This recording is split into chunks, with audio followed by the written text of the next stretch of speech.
So wallet, camera bag, and book for today, and camera case and phone.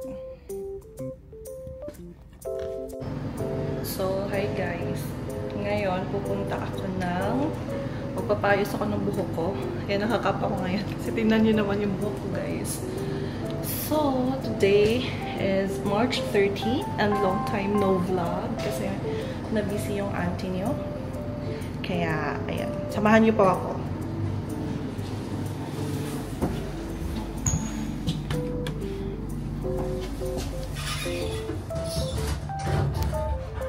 Kasi po, medyo na-busy tayo nung mga nakaraang, the past month talaga. Kasi nagkaroon tayo ng bagong work. And ayun, nag-a-adjust pa. And madami din na yung inaasikaso sa previous company natin. So ngayon, magpapayos ako ng buhok kasi it's a holiday. And ayun, madami tayong time. So, ayun lang. Update ko kayo later.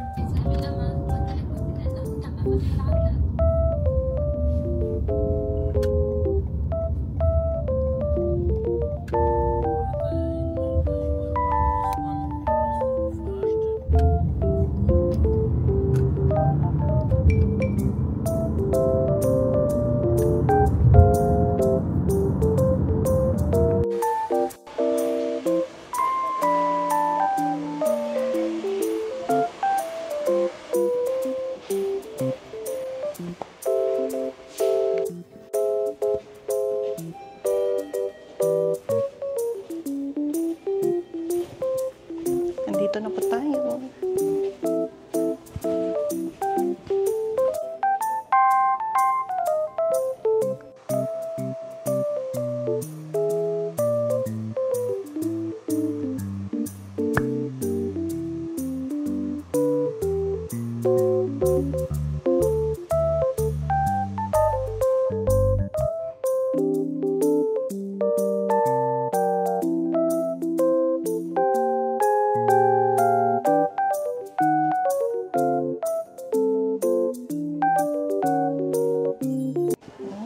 Short hair na tayo ngayon, guys.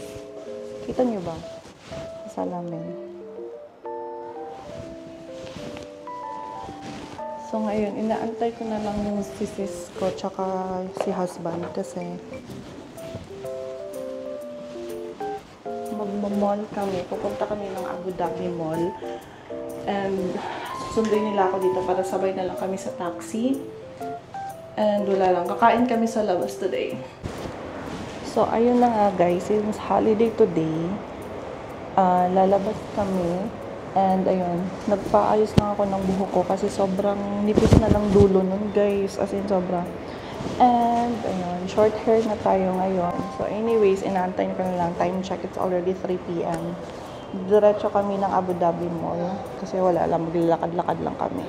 Ayun lang, and siguro later, mag-grocery kami. Kasi wala na talaga kaming sa bahay guys. Yung mga condiments namin paubos na. Sobrang init sa labas. Inaantay ko lang sila. I think andito na sila. Hello? Asa mo?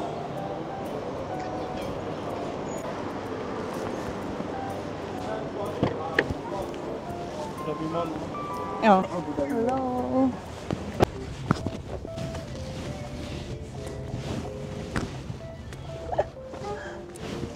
Magunsa kayo ito sa Abu Dhabi mo?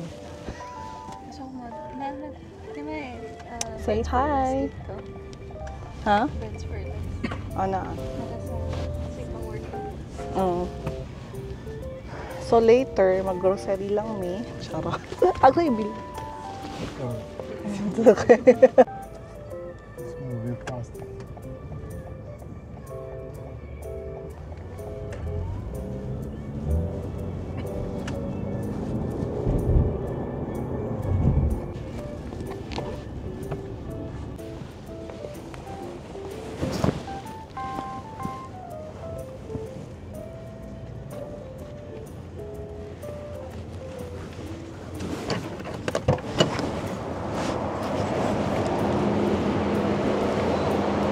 Pita kayo sa na.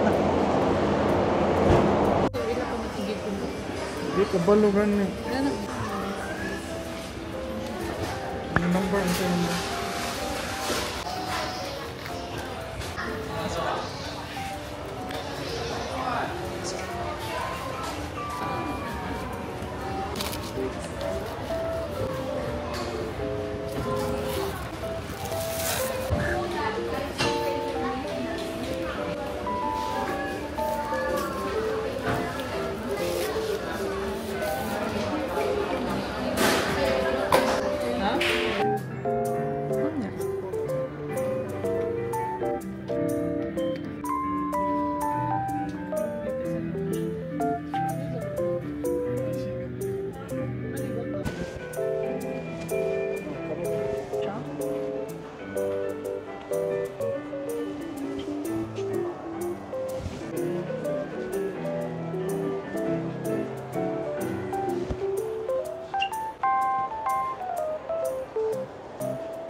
It's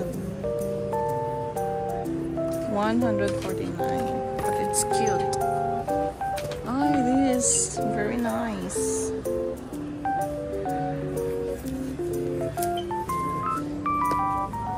Ay, cute. Balunan ba ito?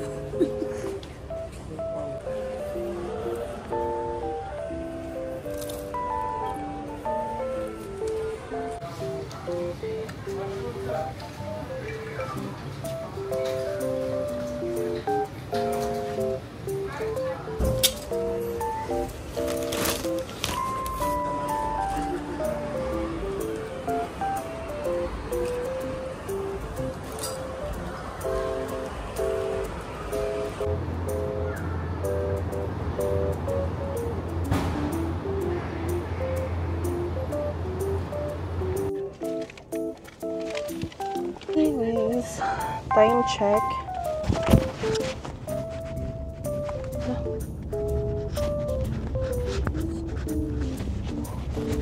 5:31 and early dinner. Korean, ang tawag dyan? Korean, hindi, samgyupsal. Ay, pero hindi siya samgyup kasi hindi siya pork. So, ano lang siya, Korean barbecue. It's located near Alwada.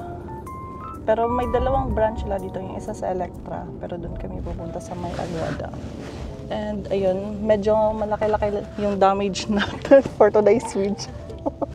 Kaya supposedly pupunta pa kami ng Alwada. Hindi na lang kami pupunta. It's because ayoko nang magkaroon uli ng mas matinding damage. So it's near lang naman. Nag-taxi na kami because pagod na. And yung shoes naman na suot ko is it's not giving. Ayun.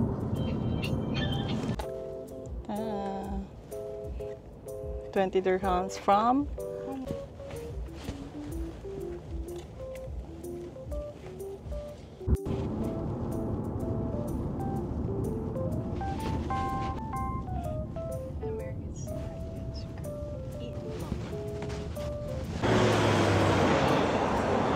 we are here. Mukbang Shows USA Job. Mukbang Shows Restaurant.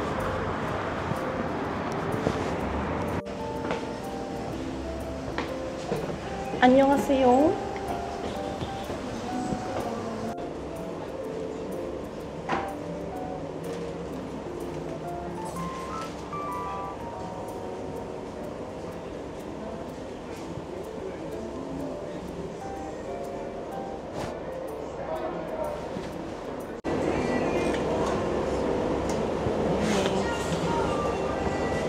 So, andito kami ngayon guys sa Mukbang Shows Restaurant. Ayan. So, it's a Korean, unlimited Korean barbecue and seafood. Before, nakakain na kami dito pero walang pork. So, ayan.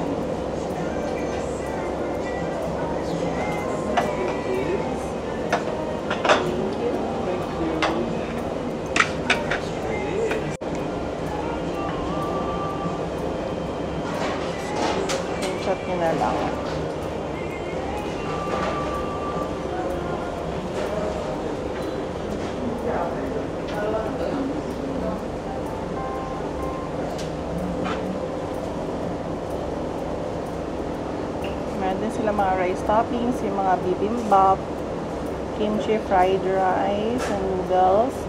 So, ayan, screenshot niyo lang yung price, guys.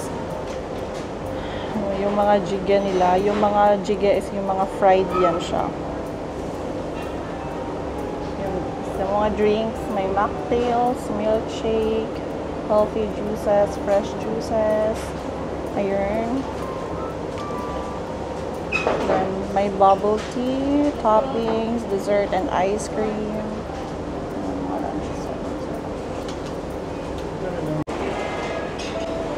Mag-unlit ta or kanina inani? Kanina lang Gangnam Korean Barbecue.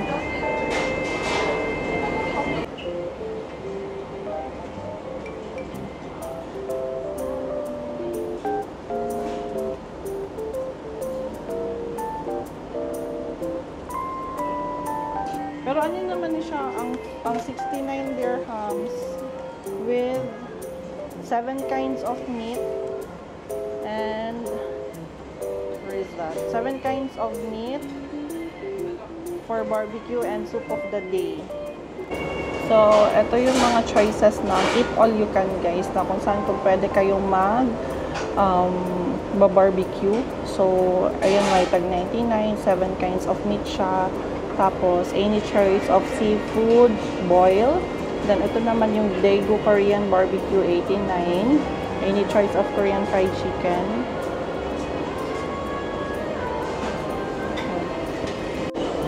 Ano yung cellphone, why? So, guys, ito. Hindi pa kami nakakapag-order kanina. Meron ng nilatag ng mga side dishes. Ayan, kimchi. Tapos yan, pickled radish. Parang ang tawag niyan is I don't know, nakalimutan ko. Then macaroni, then ito, yung parang bulinaw. Ang taste niyan parang medyo sweet siya. Then may garlic. Ayan. Then meron tayong mani. And yon, sweet potato. Ayan, masarap din yan. Dito, and ito. Hotdog siya in red sauce. Ma-spicy siya. And ayun, so dito parang sulit na talaga yung ano mo saan. Then, we got pala the Gangnam Special lang. So, sa Gangnam Special, meron ka ng 7 types of meat. So, ayan siya.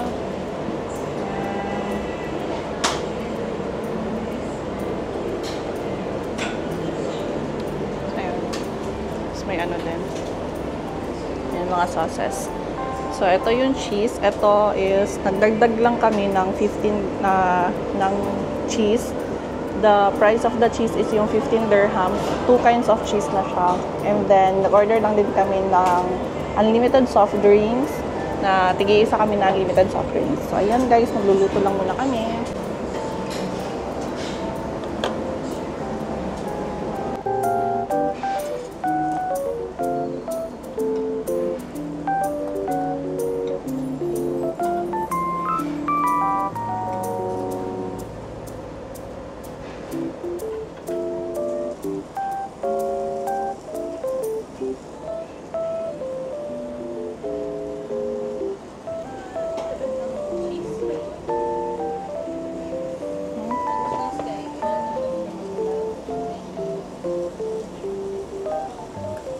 Sa? Kane?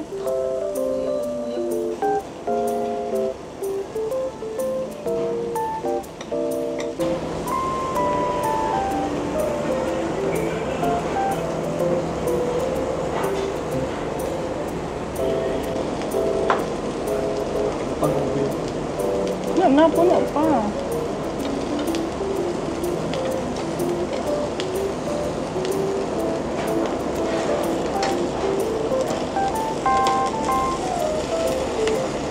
Bigyan mo ano ang cheese. Murot na lang na tong side dish ani.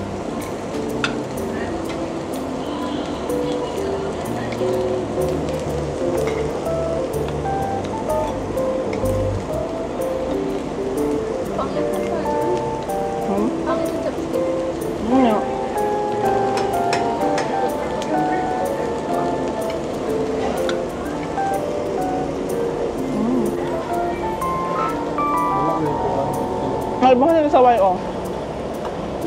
Kasi January sa isa. pili ka gusto mo. Kapag princess, may tagaluto. Tagaluto number 1.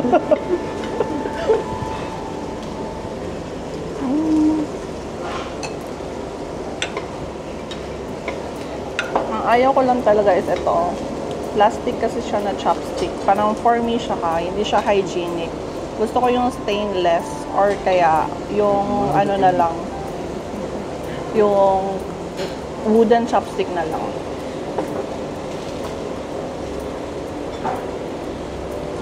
But I think pwede namang mag-request sa kanila na kung gusto mo ng wooden chopstick.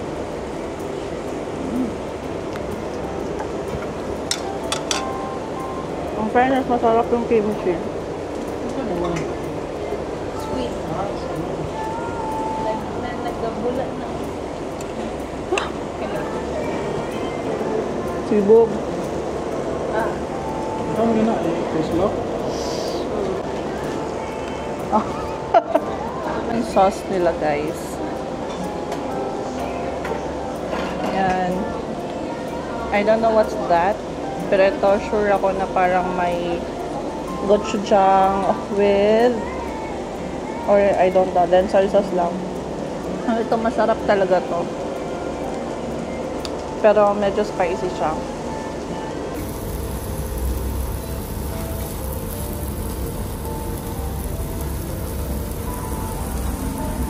Fish, you know.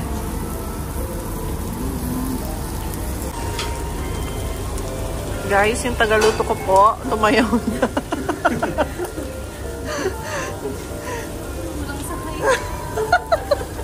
Nangangawit na kasi yung ano niya, guys.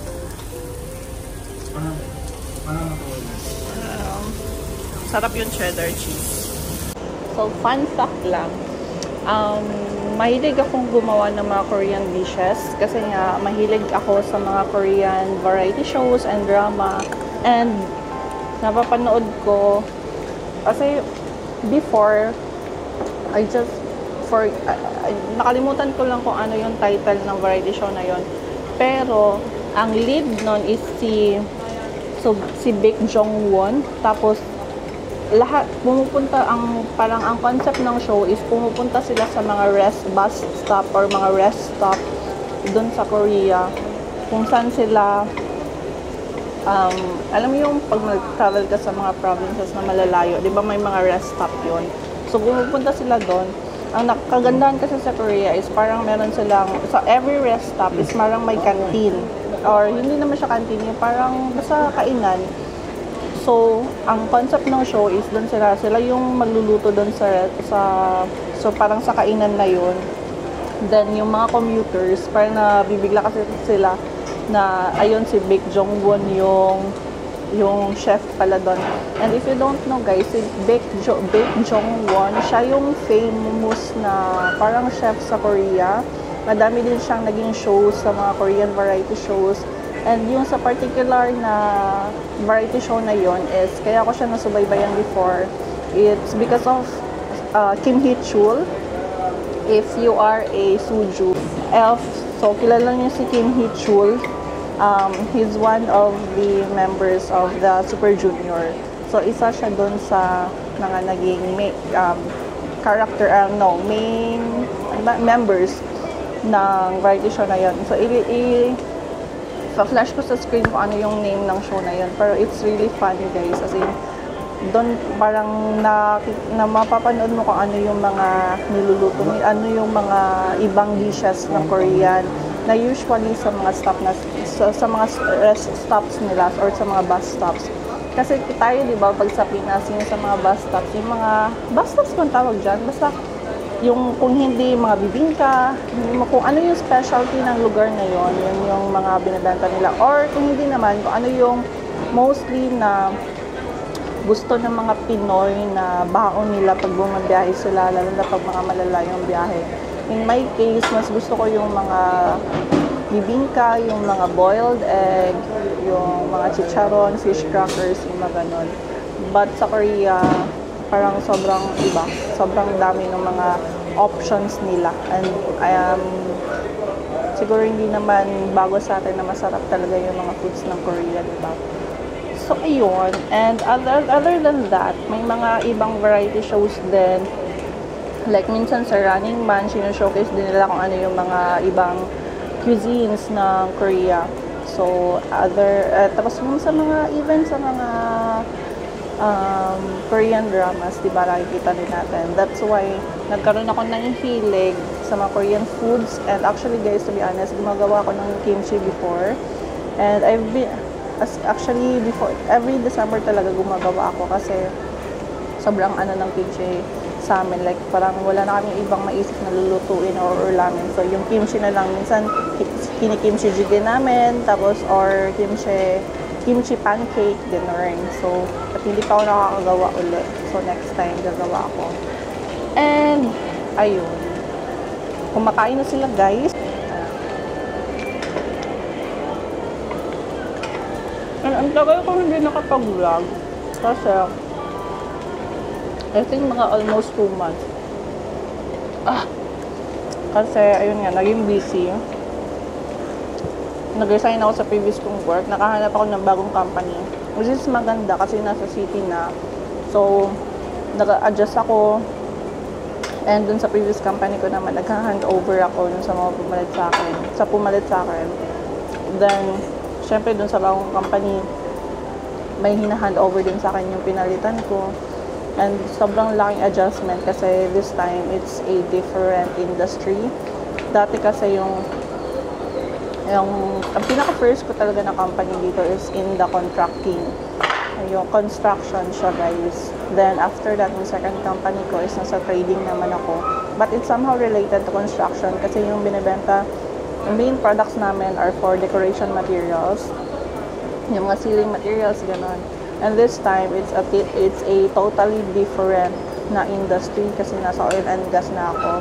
Which I've been wanting to, na ever since talaga, na gusto ko makapasok sa oil and gas industry. So, ayun. So, sobrang laking adjustments. Ang dami kong kailangang matutunan.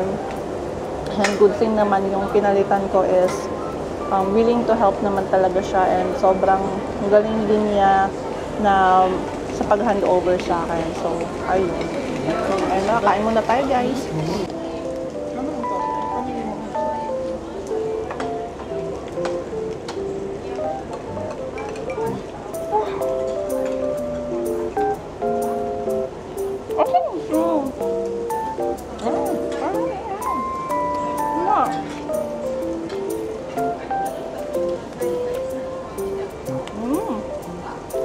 Namin siya i-partner sa cheese, ang beef.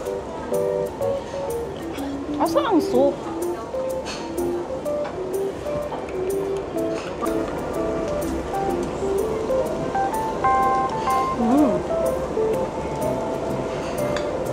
Gusto ko mo ito. Ito rin mo. Namin siya i-grab.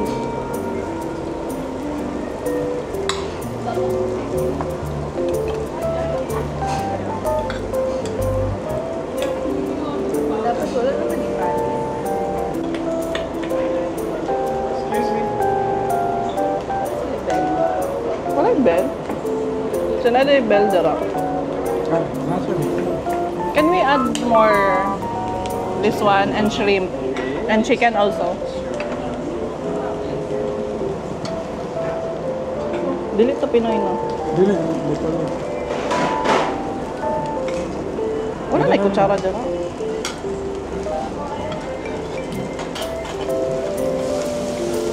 Pwede na lang akong soup. Ang soup.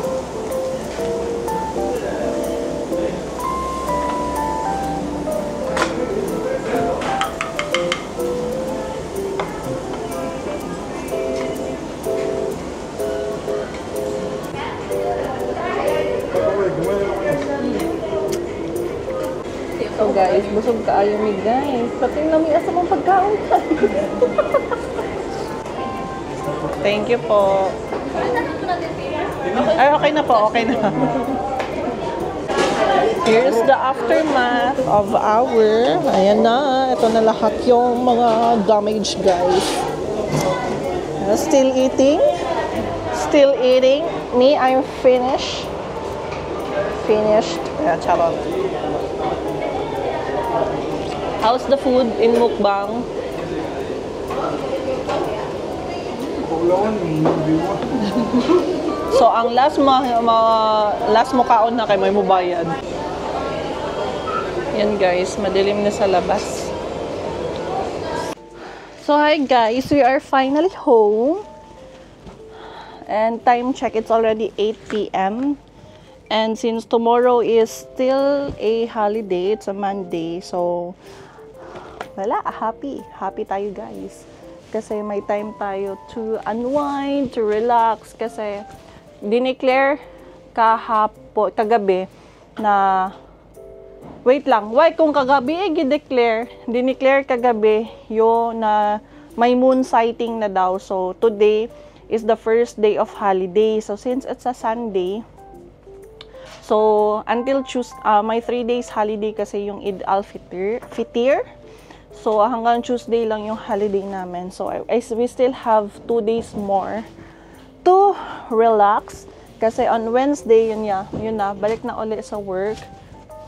May pasok na ulit, guys. And tomorrow, our plan is to go to Galleria Mall. Mag-visit kami doon sa Kinokuniya Bookstore. Sana may mga sale na libro kasi baka bibili ako tsaka yung sis ko ng libro. So tomorrow siguro aalis kami ng before 10 kasi 10 naman yung opening ng Galleria Mall. So ayun lang guys, and it will be in another vlog tomorrow para separate title na din yung Kinokuniya kasi baka alam nyo na, as a book lover, baka kasi may mga interested din makita kung ano yung nasa loob ng Kinokuniya Bookstore. Kasi I've heard na may nakapunta na siya doon, si VY, nakapunta na siya doon. So sabi niya, malaki nga daw yung Kinokuniya Bookstore. And since, hanggang 2 floors daw kasi siya na bookstore. So, ayun, I'm hoping na makahanap ng sale. I'm planning to buy the tawag doon, Zodiac Academy, at least yung The Awakening na first book ng Zodiac Academy, or kung may sale ng Christine Hanna book. So, kung nag-sale yung The Nightingale, yun yung bibilhin ko. Or kung may sale ng uli ng I don't know kung anong mga, basta ang bet kong bilhin bukas is yung mga romantasy genre. So, ayun lang guys. Thank you sa pagsama sa amin today for today's vlog. And sana nagustuhan nyo yung vlog na to. And I'll see you on the next vlog. Bye!